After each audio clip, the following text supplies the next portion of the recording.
आपसे मुझसे अल्लाह क्या क्या पूछेगा पता है? कुरान कहता है फमन यअमल मिस्काल ज़र्रतिन खैरन यरा वमन यअमल मिस्काल ज़र्रतिन शर्रन यरा। एक जर्रे के बराबर नेकी की होगी अल्लाह तुम्हें वो भी दिखाएगा, और एक जर्रे के बराबर बुराई की होगी अल्लाह तुम्हें वो भी दिखाएगा। सहाबा किराम ने इस आयत के नुज़ूल के बाद पूछा कि अल्लाह हमसे क्या क्या पूछेगा, तो आका इरशाद फरमाते हैं अगर तुमने नाखून के अंदर किसी की दीवार की मिट्टी भी खुरची होगी तो अल्लाह क़यामत के दिन उस मिट्टी के बारे में भी तुमसे पूछे। अगर तुमने पिस्सू को, पिस्सू समझते हैं? पिस्सू, पिस्सू बहुत छोटा सा बारीक कीड़ा होता है, नजर भी नहीं आता, लेकिन चमड़ी पे बैठता है, काटता है तो आदमी झुंझला जाता है। अगर तुमने पिस्सू को गाली दी होगी तो अल्लाह पूछेगा कि तूने पिस्सू को गाली क्यों दी थी, क्योंकि वो मेरी मखलूक है। अगर तुमने खटमल को गाली दी थी तो अल्लाह तुमसे खटमल को गाली देने के बारे में भी पूछेगा। ये यहाँ जो दादागिरी, गुंडागर्दी, बाबागिरी जो कुछ कर रहे हो और फिर सोचते हो कि जन्नत हाथ से नहीं जाने वाली, अल्लाह अल्लाह है, अल्लाह अल्लाह है। मैं बार बार कौम को कहता हूं जो नबियों के बेटों को जहन्नम में डाले वो अल्लाह है, जो नबियों की औरतों को जहन्नम में डाले वो अल्लाह है, जो नबी के सगे चचा को जहन्नम में डाले वो अल्लाह है। अल्लाह अल्लाह है। इतना बेपरवाह मत हो जाइए, इतना बेपरवाह मत हो जाइए, इतना बेपरवाह मत हो जाइए। नबी का सगा चचा इब्राहिम खलीलुल्लाह जैसे नबी का सगा चचा आजर बिच्छू की शक्ल में जहन्नम में डाला जाएगा। बताओ बताओ मेरे भाइयों, किस किस किस धुन में हो, किस मस्ती में हो, किस गफलत में हो। नूह अलैहिस्सलाम की एक बीवी जहन्नम में डाली जाएगी, नूह की बीवी, उलुल आज़्म पैगंबर की बीवी जहन्नम में डाली जाएगी। ये बहनें क्या समझ रही है कि कलमा पढ़ के जन्नत शरीफ मिल जाएगी? कुरान कहता है क्या तुम ये तसव्वुर करते हो कि तुमने कहा कलमा पढ़ा और तुम्हें आजमाया नहीं जाएगा? तुम्हें आजमाया जाएगा और रोज आजमाया जा रहा है। फजर की सर्दी में तू अपनी जान से प्यार करके सोता पड़ा है, या अल्लाह की मोहब्बत में ठंडे पानी से वुजू करके तू मुसल्ले पे खड़ा है, आजमाया जा रहा है। आज अपनी जान की मोहब्बत में सर्दी में नरम नरम बिस्तर पर सोने वालों, जहन्नम में जलने के लिए तैयार हो जाओ। क्या समझते हैं? जो लोग आपको ये कहते हैं ना, काश के कोई बुरा ना माने, और अगर किसी को दीन हक की बात सुनने में बुरा लग जाए तो लगता रहे। बहुत कुछ सोचकर बना हूं मौजे दरिया का हरीफ, वरना मैं भी जानता था आफियत साहिल में है। एक कड़वी कसेली बात सुनने के लिए हिम्मत इसीलिए जुटाता हूं कि पूरी दुनिया मुझे गाली दे, लेकिन सिर्फ मेरा अल्लाह और मेरा रसूल मुझसे खुश हो जाए, बस। जो पिया को भाई अख्तर वो सुहाना राग है, जिससे ना खुश है पिया वो रागनी अच्छी नहीं। जो आपको जलसों में कहते हैं ना, इनका चेहरा देखो और जन्नत में जाओ, इनका चेहरा देखो जन्नत में जाओ, अमीनुल कादरी का चेहरा देखो जन्नत में जाओ, ये शैतान ने इनकी फिक्र को अगवा कर लिया है। वो तुम्हें जहर दे रहे हैं, जहर।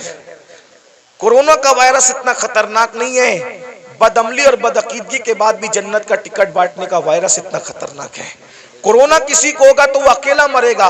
ये गंदगी जो आएगी ना कि बेअमली के बाद भी, जिना के बाद भी, बदकारी के बाद भी, हरामकारी के बाद भी, सिर्फ सलीम मियाँ को देखो जन्नत में जाओ, अमीनुल कादरी को देखो जन्नत में जाओ, और मुफ्ती साहब को देखो जन्नत में जाओ। मेरे भाई, जिनको देख देख करके जन्नत बांट रहे हो, क्या तुम्हारे पास कोई गारंटी है कि ये लोग भी जन्नत में जाएंगे? हैं? बताओ ना। खिलवाड़ न करो। ये कौम बहुत भोली है, ये हमारी बातों पर यकीन करती है, लेकिन मेरी कौम के नाज़िमों, मेरी कौम के वाइजों, उलमा नहीं करते। जो वाकई आलिम रब्बानी वो ये काम नहीं करता।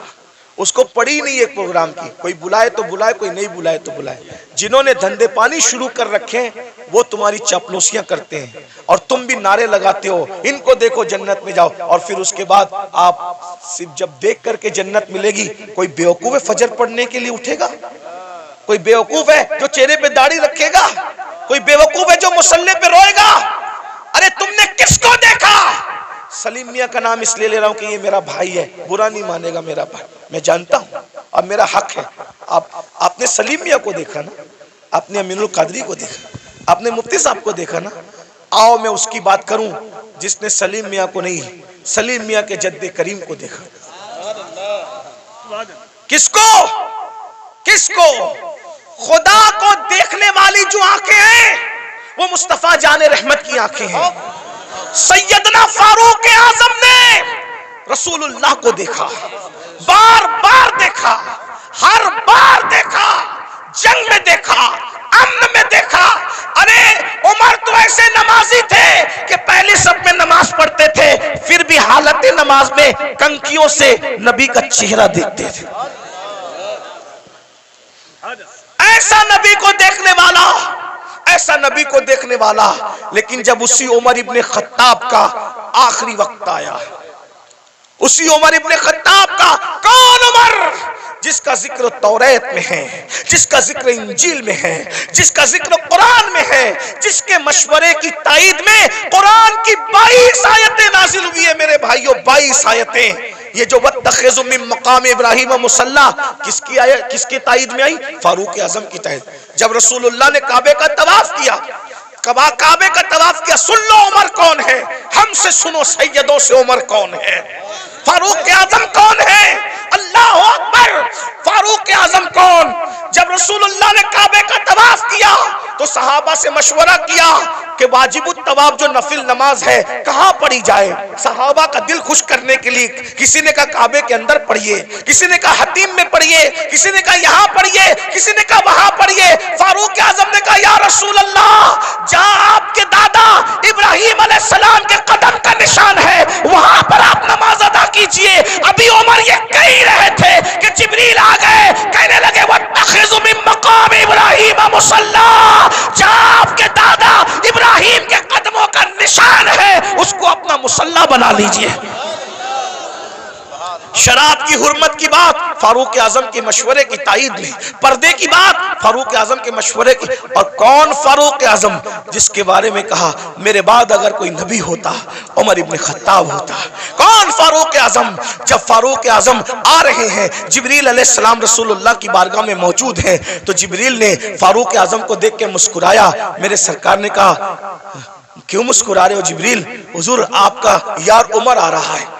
तो आका ने फरमाया क्या मेरे उमर को आसमान वाले भी पहचानते? मेरे उमर को आसमान वाले भी पहचानते? तो जिब्रील अलैहिस्सलाम कहते हैं हुजूर जमीन वालों से ज्यादा उमर को आसमान वाले पहचानते। और सरकार ने कहा जरा मेरे उमर की शान बयान कर दो जिब्रील। तो जिब्रील ने एक जुमले में शान बयान की, कहते हैं या रसूल अल्लाह, अगर मैं हजरत नूह की उम्र के बराबर यानी 1000 साल की उम्र लेकर के आऊं और उमर की फजीलत बयान करता रहूं तो 1000 साल खत्म हो जाएंगे मगर उमर की फजीलत खत्म नहीं हो सकती। इतनी बड़ी हस्ती है ना। रसूलुल्लाह को देखा, रसूलुल्लाह को देखा। अब सुन लो उनका जिंदगी का आखिरी वक्त। फारूक आजम शहीद है, फारूक आजम शहीद है।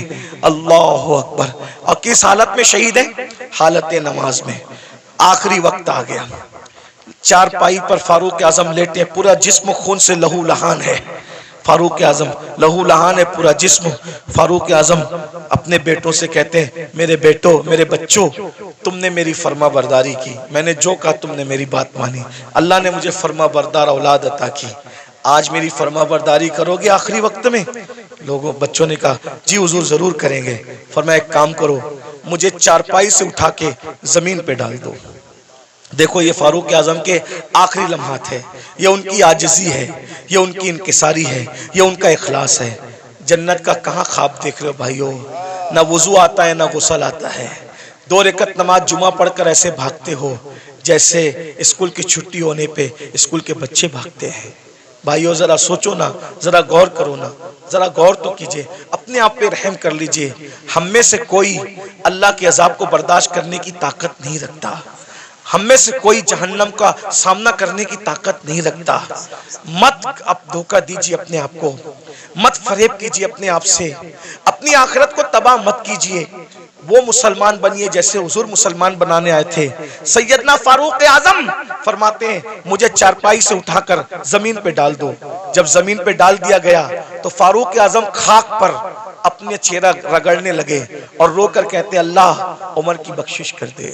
उमर की जिसको रसूलुल्लाह ने जन्नत की बशारत दी उसकी जिंदगी का एंड ये है। उमर की ये उनका खौफ खुदा है, ये उनकी आजिजी है, ये उनकी इनकिसारी है। अल्लाह उमर की बख्शिश कर दे, मगफिरत कर दे। रो रहे हैं, मैं उमर क्या जवाब दूंगा तेरी बारगाह में, उमर क्या हिसाब देगा तेरी बारगाह में। इधर का चेहरा रगड़ते हैं, इधर का गाल रगड़ते हैं और अल्लाह की बारगाह में कहते हैं मुझे माफ कर दे, मेरे बुढ़ापे पे रहम कर दे। किसी ने कहा अमीरुल मोमिनीन आप तो वो है ना, आप वो हैं कि आपने इतना फतुहात, इतने फतुहात किए, ये काम किया दीन का, ये काम किया दीन का, ये काम किया दीन का। सर उठा के कहते हैं ओ मनकबत पढ़ने वाले खामोश, ये मनकबत पढ़ने का टाइम नहीं।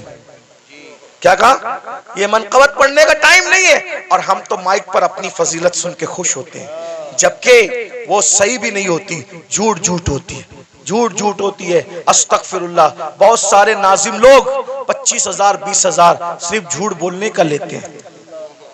उस कौम को बर्बादी से कौन रोक सकता है जो कौम झूठ बोलने के लिए 25,000 रुपया देती है। आना सलीम मियाँ की करामत गढ़ के बयान करना 25,000 लोग, अमीनुल कादरी करामत बयान करना 25,000 लोग, मुफ्ती साहब के बारे में बताना, इन जैसा तो आलिम रब्बानी जो है वो 200 साल में हुआ ही नहीं है, ये सब कहना। अरे सुनने वालों, तारीफ सुनने वालों, अल्लामा शरफुद्दीन यहिया मनीरी कहते हैं दुनिया में जितना बड़ा दावा करेगा कयामत के दिन उतनी बड़ी दलील अल्लाह को पेश करनी पड़ेगी। बताओ मेरे भाइयों कहाँ हो? जलसों का मिजाज बदल दिया तुम लोगों ने, सब चौपट करके रख दिया। दीन जलसों में नहीं होगा तो कहाँ होगा? फारूक आजम की जो मनकबत पढ़ी जा रही थी वो कोई नाजिम नहीं पढ़ रहा था, वो सच्ची मनकबत थी। अरे जिसकी मनकबत कुरान पढ़े उससे बड़ा वली कौन हो सकता है? अल्लाह अकबर। लेकिन फारूक आजम ने रोक दिया, फरमाया ओ मनकबत पढ़ने वाले, ये मनकबत पढ़ने का टाइम, चुप रहे, खामोश रहे और मैं जो कर रहा हूं मुझे करने दे। और फिर सर उठाकर लोगों से कहा लोगों तुम मेरी मनकबतें पढ़ते हो, सुनो। उमर तो बस इतनी तमन्ना रखता है अल्लाह की बारगाह में, अल्लाह ना मुझे कोई सवाब दे, जुमले सुनो फारूक, अल्लाह ना मुझे कोई सवाब दे, ना कोई मर्तबा दे, ना कोई मकाम दे, और ना मुझे अजाब दे, ना जहन्नम में डाले, वो मुझे बराबर सराबर ऐसे ही छोड़ दे तो उमर समझेगा कि उमर कामयाब हो गया। ये फारूक आजम की आजिज़ी है। और हम कहाँ है, किधर है? भाइयों तौबा करो, रमजान शरीफ करीब आ रहा है, इरादा करो एक भी रोजा नहीं छोड़ूंगा, सारे रोजे रखूंगा। इरादा करो तरावी नहीं छोड़ूंगा, पूरी तरावी जमात के साथ पढ़ूंगा, नमाज पाबंदी से पढ़ूंगा। अभी से तौबा करो, माहौल बनाओ, जहन बनाओ। और अगर आप दीन के करीब नहीं आए भाई, ऐसे ही आप आवारा गर्दी करते रहे, हराम लुक्मा खाते रहे, गुनाह करते रहे, फिल्में देखते रहे, किसी का कुछ नहीं बिगड़ेगा। आप अपनी आखिरत को बर्बाद करोगे, तबाह करोगे। जब अल्लाह नबी की बीवी को उठा के जहन्नम में डाल सकता है, नूह अलैहिस्सलाम की बीवी की शक्ल में, अगर वो हमें जहन्नम में डालेगा कौन बचाएगा, कौन रोकेगा? बताइए ना। नूह अलैहिस्सलाम अपनी बीवी को बचाएंगे? बोलो नहीं बचाएंगे, बीवी को नहीं बचाएंगे। क्यों? इसलिए कि नबी जानता है जिसमें अल्लाह की रजा उसमें मेरी रजा है। नबी जानता है जिसमें अल्लाह की रजा उसमें मेरी रजा। इब्राहिम अलैहिस्सलाम अपने चचा को बचाएंगे? नहीं बचाएंगे। जिसमें अल्लाह की रजा उसमें मेरी रजा। गौर कीजिए, ये नहीं कह रहा हूं कि नबी बचा नहीं सकता, नबी जिसको चाहे बचा सकता है, लेकिन हम अल्लाह का जितना अदब करते हैं उससे ज्यादा अदब अल्लाह का अंबिया करते हैं। मौला जो तेरी रजा वो हमारी रजा। ये कुफ्र पर मरे हम इनको नहीं बचाएंगे, तूने मना कर दिया हम नहीं बचाएंगे। हाँ अगर तूने इजाजत दी तो जिनको हम पहचानते भी नहीं है हम उसको बचा लेंगे, उनको बचा ले। नबी साहिब इख्तियार होता है, मजबूर नहीं होता। लेकिन नबी की अल्लाह से मोहब्बत और अल्लाह की बारगाह का अदब यह है कि कोई नबी अल्लाह का कहना नहीं तोड़ेगा। एक आखिरी बात आई, मैं वो बात कहने चला था फिर बीच में बात आ गई। हम अल्लाह को क्या जवाब दें? लोग जिना कर रहे हैं, ये नौजवान छोकरे आज के 16-16, 17-17 साल की उम्र में जिना करते हैं, लड़के लड़कों के साथ बदकारियां करते हैं, क्या क्या जुर्म करते हैं, बुराइयां करते हैं। अल्लाह को क्या जवाब दोगे? अल्लाह के सामने बोल पाओगे कि हम जिना करके आए? बोलो अल्लाह के सामने बोल के आओगे हम औरतों के पाप की नजर डाल के आए? अल्लाह के सामने बोल पाओगे कि हम बदकारी करके? बताओ, कुछ बोल पाओगे? नहीं बोल पाओगे। भाई हम जब अपने पीर के सामने नहीं बोल सकते तो अल्लाह के सामने क्या जवाब दें? मेरे इमाम कहते हैं, करीम अपने करम का सदका, लई में बेकद्र को न शर्मा, तू और रजा से हिसाब लेना, रजा भी कोई हिसाब। और कहते हैं, सदका प्यारे की हया का, न ले मुझसे हिसाब, बख्श बे पूछे लजाए को लजाना क्या है। बहुत कठिन मंजिल है। हदीस पाक में आता है, अल्लामा इब्ने कसीर ने इस हदीस को लिखा है कि अल्लाह ईसा अलैहिस्सलाम को अपनी अदालत में खड़ा करेगा। किसको? किसको पहचानते हो? ईसा अलैहिस्सलाम को। हमारे नबी से पहले जो नबी आए वो कौन थे? ईसा अलैहिस्सलाम। और ईसा अलैहिस्सलाम कौन है आपको पता है? ये कंवारी मरियम, जिसको किसी मर्द ने हाथ भी नहीं लगाया, अल्लाह ने बिन बाप का कंवारी बतुल मरियम से ईसा अलैहिस्सलाम को पैदा किया। सुभान अल्लाह। अल्लाह ने इनको झूले में बोलने की ताकत अता की। ये कलेमतुल्लाह है, रूहुल्लाह है। इनको जब सूली देने की साजिश की गई तो अल्लाह ने इनको आसमानों पे उठा लिया। अब ध्यान देना, जब ये आसमानों पे उठा लिए गए तो इनके मानने वालों ने इनको कहा कि ईसा खुदा का बेटा था और मरियम खुदा की बीवी थी। माज़अल्लाह, अल्लाह का कोई बेटा नहीं है, अल्लाह की कोई बीवी। लेकिन उनके मानने वालों ने ये गंदगी फैला दी। तो अल्लाह उन मानने वालों ने जो गंदगी फैलाई ना, उस गंदगी के खात्मे के लिए, यानी अल्लाह हजरत ईसा से हिसाब लेने के लिए नहीं, तवज्जो, अल्लाह जानता है कि ईसा पाक है, मासूम है, उन्होंने कोई कसूर नहीं किया, लेकिन मैदान महशर में ईसाइयों को, क्रिश्चियन को रुस्वा करने के लिए, ईसाइयों को रुस्वा करने के लिए अल्लाह हजरत ईसा को अपनी अदालत में खड़ा करेगा। और अपनी अदालत में खड़ा करके अल्लाह पूछेगा कि ऐ ईसा, क्या तुमने इन ईसाइयों को, अपने मानने वालों को यह कहा था कि तुम अल्लाह के बेटे और तुम्हारी मां अल्लाह की बीवी है? तुमने ये बात कही थी? एक अल्लाह कौन सा सवाल करेगा? एक। हालांकि वो खुद बयान कर चुका कुरान में कि ईसा ने ऐसी कोई बात अलैहिस्सलाम नहीं कही, बयान हो गया सब। लेकिन वहां ईसाइयों को रुस्वा करने के लिए और शान ईसा को बताने के लिए कि ईसा अलैहिस्सलाम का दामन इस गंदगी से पाक है, अल्लाह पूछेगा तुमने ये बात कही थी ईसा? एक सवाल, अल्लाह सिर्फ एक सवाल करेगा ईसा जैसे पैगंबर से, उस मासूम से। तो मेरे आका की हदीस है, इसी एक सवाल पर ईसा अल्लाह से इतना डर जाएंगे कि उनके हर बाल से खून की फुहार निकलेगी। हर बाल से खून की फुहार। अल्लाह ने मुझसे सवाल कर लिया, मैं जवाब क्या दूं? अब बताएं, जब मासूम से अल्लाह सवाल करे तो उनके बाल बाल से खून की फुहार निकलेगी। पूरी जिंदगी हमने नमाज नहीं पढ़ी, अल्लाह पूछेगा तूने नमाज क्यों नहीं पढ़ी थी? क्या जवाब होगा? हैं? क्या जवाब? रात के 3-3 बजे तक गंदी फिल्में देखते थे, क्या जवाब होगा? दोस्ती लड़कों से इसलिए करते थे कि उनके साथ बदकारी करें, कौमे लूत का अमल करें। आका फरमाते हैं, जे कौमे लूत का अमल करने वाले लोग जिस बस्ती में रहते हैं, बस्ती वालों को मालूम है, मना नहीं करते, अल्लाह उस बस्ती पर एक दिन में 36 मरतबा लानत नाजिल करता है। कौमे लूत का अमल करने वाला कहीं भी मरेगा, वो अपनी कब्र में नहीं रह सकता, फरिश्ते उसको उठा के ले जाके वहां फेंक देते जहां कौमे लूत पे अजाब आया था। भाइयों, अपनी आखिरत ये दुनिया है। एक गालिब ने इसीलिए कहा था, डुबाया मुझको होने ने, न मैं होता तो क्या होता। सारा तो होने का झगड़ा है, इसलिए अब दुनिया में आ गए हो, सुधरो, तौबा करो, अल्लाह से डरो, अल्लाह के कानून के मुताबिक जिंदगी गुजारो। अल्लाह हम सबको तौफीक अता फरमाए। और आप सबको ये बात देखो, किसी भी जलसे में जाओ, चाहे मैं आऊं, चाहे कोई भी आलिम आए, कोई पीर आए, ये जो आप लोगों के अंदर ये आदत पड़ गई ना सेल्फी की, ऐसे धक्का दे करके कहते हो वो करो, अदब कहाँ गया? मेरा अदब मत करो, मैं तो कोई काबिल ही नहीं, मेरी अपनी बात नहीं कर रहा। लेकिन जो अल्लाह वालों को ऐसे कोनी मार करके ऐसे सेल्फी ले रहे हो, इस सेल्फी से क्या होगा? पहले के लोग, इन बूढ़ों से पूछो, अल्लाह वालों से मिलते थे तो दुआ कराते थे, दुआ करा। क्यों?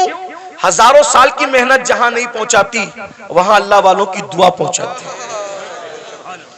और आप लोग दुआ नहीं लेते। ये शैतान का दाव है आप लोगों पे कि दुआ से रोकने के लिए तुमको सेल्फी में मुब्तला कर दिया। और आप लोग सेल्फी, मोबाइल, हर जगह मोबाइल, हर जगह मोबाइल। सेल्फियां ले, क्या करोगे सेल्फी लेके, क्या फायदा है सेल्फी लेने का। मैं अभी हराम और नाजायज की बहस में नहीं पढ़ रहा हूं, लेकिन इतना कहता हूं फायदा क्या, बताइए क्या कर रहे हो। अल्लाह वालों का अदब करो, अदब सीखो, इनकी अदब की नजर पड़ेगी। वो एक गुलाम था जिसका नाम शमसुद्दीन था, शमसुद्दीन नाम का एक गुलाम था, लड़का था, बगदाद में गुलामी करता था बादशाह की। बादशाह ने कहा कि जा और जा करके फुला काम कर। तो उसने बादशाह से कहा आपका अरबी घोड़ा मुझे दे दो तो मैं काम जल्दी से निपटा के आ जाऊं। तो जैसे ही अरबी घोड़े पे चला तो देखा एक चबूतरे पे, ओटे पे 3 वली बैठे। एक वली का नाम है हमारे मुर्शिद शेखुश्शयूख, शेख शहाबुद्दीन उमर सोहरवर्दी। एक वली है शेख नजमुद्दीन कुबरा। एक वली है हमारे मुर्शिद कुतुबुल अक्ताब सैयदी कुतुबुद्दीन बख्तियार काकी। तीनों बैठे। वो लड़का था शमसुद्दीन नाम का, देखा वली लोग नीचे बैठे, मैं ऊपर घोड़े पे, फौरन नीचे उतर गया, जूते हाथ में लिया। जितनी देर तक वो वली लोग नजर आए, घोड़े पे नहीं बैठा, उनके अदब में झुक के सलाम किया, आगे बढ़ा। सरकार कुतुबुद्दीन बख्तियार काकी की जबान से दुआ निकल गई, वो देखो दिल्ली का बादशाह जा रहा है। क्या कहा? वो देखो दिल्ली का बादशाह जा रहा है। किसी ने लुकमा दिया, हजरत वो दिल्ली का बादशाह नहीं, वो मैं पहचानता, वो लड़का है शमसुद्दीन बादशाह का गुलाम है। कहा जो हमारा अदब करे और वो हमारी जबान से निकल जाए दुआ, फिर अल्लाह उसको रद्द करे, ऐसा नहीं होता। हमने कह दिया दिल्ली का बादशाह, तो जब तक ये मरेगा नहीं तब तक दिल्ली का बादशाह बनेगा नहीं है। उस वक्त तक मौत नहीं आएगी जब तक दिल्ली का। और दुनिया ने देखा ख्वाजा कुतुब की जबान से दुआ निकली, अल्लाह ने कैसे पूरी किया। वो गुलाम से आजाद हुआ और दिल्ली का बादशाह बना। उसी बादशाह को दुनिया सैयदी शमसुद्दीन अल्तमश के नाम से जानती है। दुआ लो, दुआ लो। ये जो हंगामा का माहौल रहता है, इधर धक्का दे उधर धक्का दे, ऐसा मत करो। हमें कोई बुरा नहीं लगता, हम आपस में डिस्कस करते हैं, तुम लोग जो करते हो मोहब्बत में करते हो, लेकिन हमारी मोहब्बत में आप मजमे को धक्का देते हो। जहाँ 40 मोमिन जमा होते हैं, उसमें एक अल्लाह का वली होता है। मुझ गुनेगार से मिलने के लिए आप किसी वली को धक्का दे दोगे तो अल्लाह तुमसे भी नाराज हो जाएगा और मुझसे भी नाराज हो सकता है। इसलिए भाई अगर हजर अस्वद चूमने की बात हो तो धक्का दे के हजर अस्वद नहीं चूम सकते, तो धक्का दे के किसी से मुसाफा कैसे कर सकते हैं? ये सब आपको सीखना होगा। डिसिप्लिन।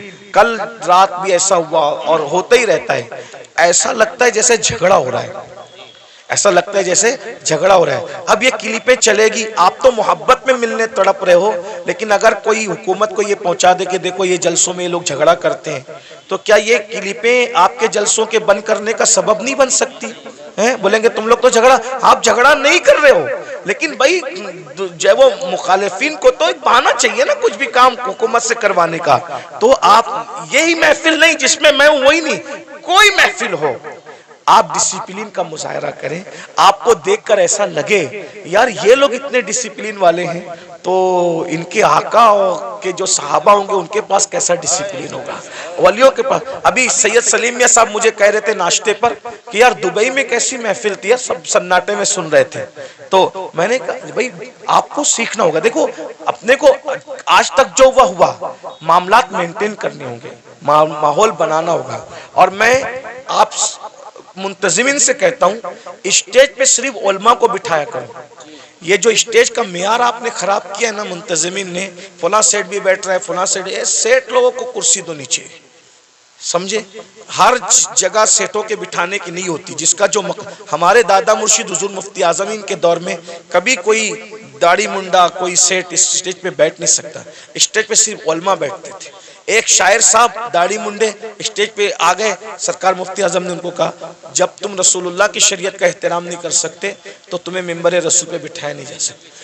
यानी वो लोग अच्छा बुरे का कोई वो कि किसी को अच्छा लगे तो लगे, जिसको बुरा लगे तो शरीयत एक नंबर पर है, अल्लाह की रजा एक नंबर पर है। वो ऐसे लोग थे। लेकिन आज हम लोग क्या है, कोई चंदा दे रहा है ज्यादा तो हमने दिन का कानून तोड़ दिया उसके लिए। ये सब अच्छी बात नहीं करो, ये सब इससे नुकसान होगा। फिर कोई भी स्टेज पे चढ़ के आता है, ये स्टेज की बात नहीं कर रहा हूँ, मैं जनरल बात कर रहा हूँ। आप इनसे बदजन मत होना, इस जलसे वालों से जनरल बात कर रहा हूँ। तो ये सब मत करो। जिसका जहाँ मकाम है, उलमा जहाँ बैठते हैं उलमा बैठे, सेठ लोग मुखय्यर लोग जहाँ बैठते हैं उनको कुर्सी दे के बिठा दो, सियासी लीडर आना है उनको कुर्सी दे के बिठा दो, सबको इज्जत दो। मैं ये नहीं कह रहा हूँ किसी को जलील करो, सब हुजूर का जो उम्मत है वो इज्जत के काबिल है, लेकिन जो कुर्सी में बैठे उसको कुर्सी दे दो, अच्छे से बिठा दो।